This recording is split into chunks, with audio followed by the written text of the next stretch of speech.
Very welcome to all. In this video, we'll be discussing about the port address translation. It is nothing but the PAT.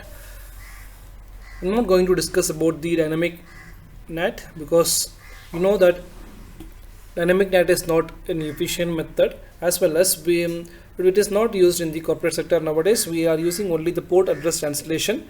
Why it is not used? Because we need n number of private addresses to be mapped with n number of public IP addresses, which is not an efficient method. But I'll teach you how to do the dynamic NAT also. There is a small change with the dynamic NAT with the port. That is why this port address translation is also called as dynamic NAT overload. It is also called as dynamic NAT overload. Okay, why it is called as dynamic NAT overload means once I remove this overload from this commands, it becomes a dynamic NAT. The configuration steps are very simple. Okay, once I remove this overload from this command, it will become a dynamic NAT. Will become a dynamic NAT. If you add this overload, it is nothing but port address translation. If you remove this overload, it becomes a dynamic NAT. Okay, you can try that dynamic NAT. Once you do not get, you can tell me, let me do it. Okay, fine. Now what are the commands to be used is, see, what is the objective? We need to have 192.168.1.1, or it may be 1.2, 192.168.1.2, or it may be 192.168.1.3. it should be translated to 50.1.1. again it should be translated to 50.1.1. again it should be translated to 50.1.1. correct? So it should be translated to 50.network. again it should be translated with 50.1.1.1. same public IP address. With one public IP address, all these private IP addresses should be mapped. Okay, here there may be some port numbers will be there. This port numbers will be given by the internet service provider. It will be assigned automatically. Okay, we need not do these port numbers. Fine. Now let us do this. For this, the commands to be used is, first command is access list. We are going to discuss about the access list commands here. So access list, you can give any access list number and permit. Okay, we need to give the private network ID. What is the private network IP ID here?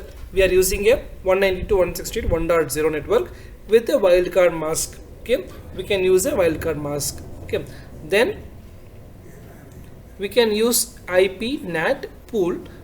Okay, the name of the pool, we can give a name of the pool. Okay, and then starting IP address and the ending IP address. What is the starting IP address here? 50.1.1. ending IP address, again it will be 50.1.1. if it is a dynamic NAT, the starting IP address dynamic and the ending IP address, whatever you want, you can give the starting IP address and the ending IP address, followed by a command called as net mask and the mask. Okay, net mask and the mask.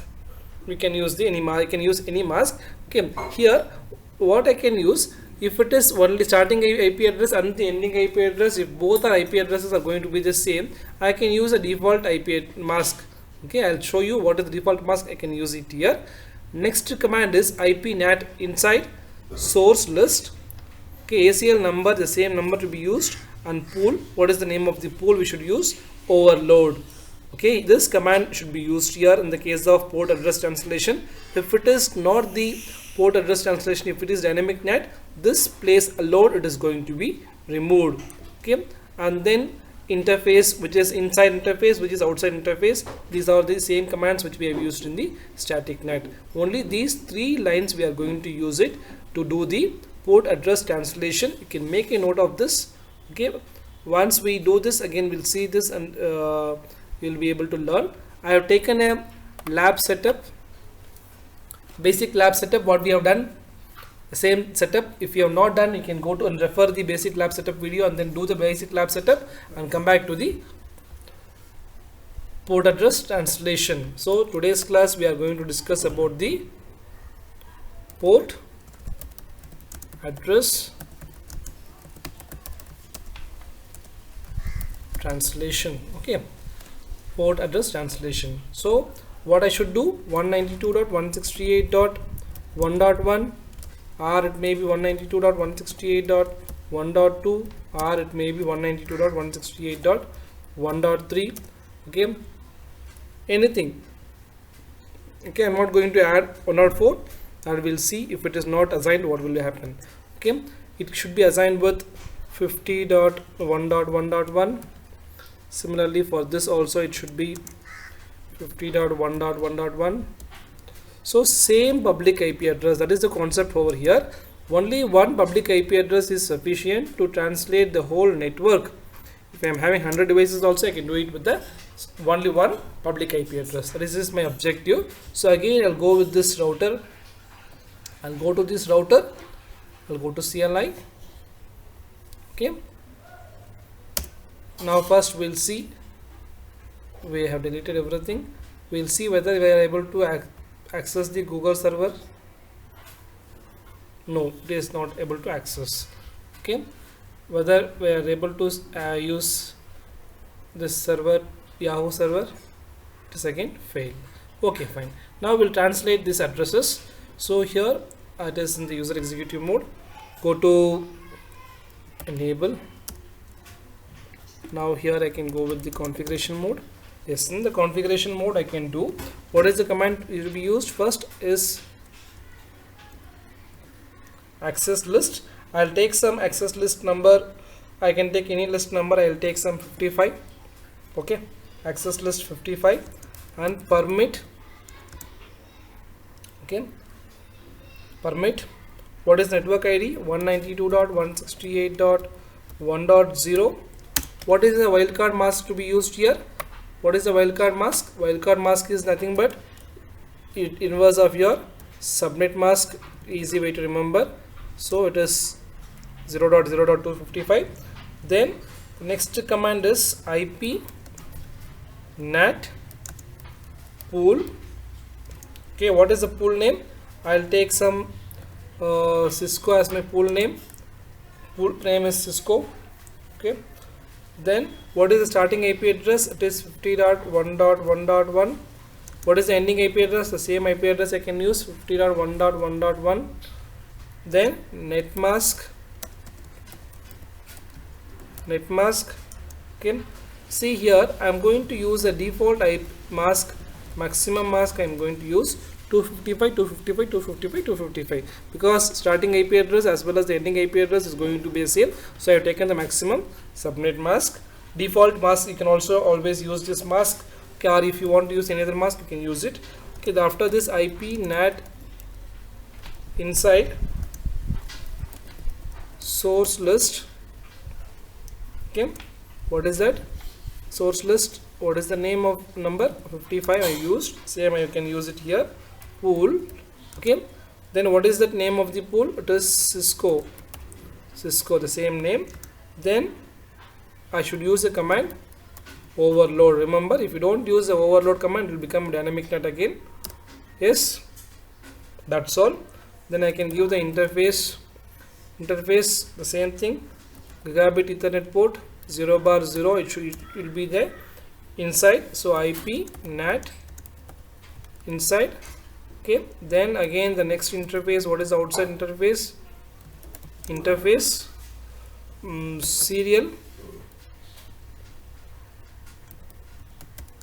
0/0/0. What is that? It is going to be the IP NAT outside. IP NAT outside. Okay, then I can go with end. That's all. I have done the port address translation. So let us check the port address translation. Show IP NAT translations. So I'm not getting any sort of NAT translation because we have assigned earlier it was static NAT, so I was able to see what is my mapping. So here only one port is, we have only given only one IP address. Now without the port numbers I will not be able to do it. Port numbers will be assigned automatically whenever there is a traffic. So we'll go and generate some traffic now. Okay, I'll say I'll go to this PC0. Okay, I'll go to this PC0 and I'll try to access something from the Google server. Ping, what is a big Google server here? 200.1.1.1. Yes, Google is replying me. Very good. Next I'll go and create some traffic for my Yahoo server also. Okay, ping 200.1.1.2. yes, sorry, it is I type 12 ping 200.1.1.2. yes, I got reply. Now let us go and check what is my translations happened. Okay, so again now I'm going to check the NAT translation, show IP NAT translations. Yes, see now what you can see, again it is using the same protocol. Now 50.1.1 is going to assign with the 1.1 network I have assigned. You can see it has accessed the local and the global. Okay, now what I'm going to do, see I have tried everything from the 1.1 network alone. Now I'll try to do it with the other network also. So I'll generate some traffic from the PC0 to server 0, as well as I'll generate some traffic from PC1 to server 2. Okay, server 2. Now I'll go and check my NAT table. Okay, show IP NAT translations. Yes, you can see here whatever may be the private IP addresses, we have only one public IP address, that is 50.1.1, whereas the port numbers is 10.2.3.8.9 or 10.2.3.8.9. it is different. Port numbers are different. So with the help of n number of port numbers, it is able to access it. See, 1.1 network is accessing the Google server, whereas 1.2 network is accessing the Yahoo server using the same port number, using the same IP address 50.1.1.1 with a different port number. So this is called as port address translation. So this method is very efficient method. So now I'll try to send a packets and see it in real-time mode. I'll try and send a packet here to Google server. Yes, it is successful. I'll try and send a packet from PC1 to Facebook. It is failed first time because ERP request has to be accessed. Again, second packet should be success. Yes, it is success. Then now I'll try and send a packet from the PC3 to any server. Okay,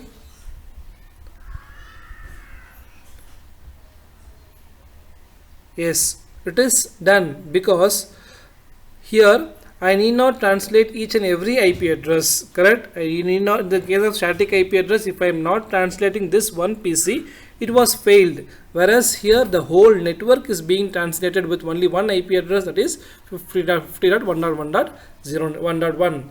okay, that is why without giving any sort of IP address translation for this PC separately, it is able to do it, correct? So it is very clear that port address translation is very efficient method than the static NAT as well as dynamic NAT, because with single public IP address we are able to translate all the private IP addresses. Only port numbers will be added. It will be added automatically by the internet service provider. Okay, it will be changing. Now with some gap, let me go and check what happened. Okay, now I'll go to this router and now I'll check what happened. Okay, show IP NAT translation. See, nothing is there because there is no traffic, correct? The traffic was generated, it has been done. Once the server has been used, timed out, then next time it will be free. The port numbers can be used again. This is the big advantage, okay, of using the port address translation. Hope you understood. If you have any doubts, you can post it in the comments. Let me try to answer it. Thank you. We'll discuss the next video.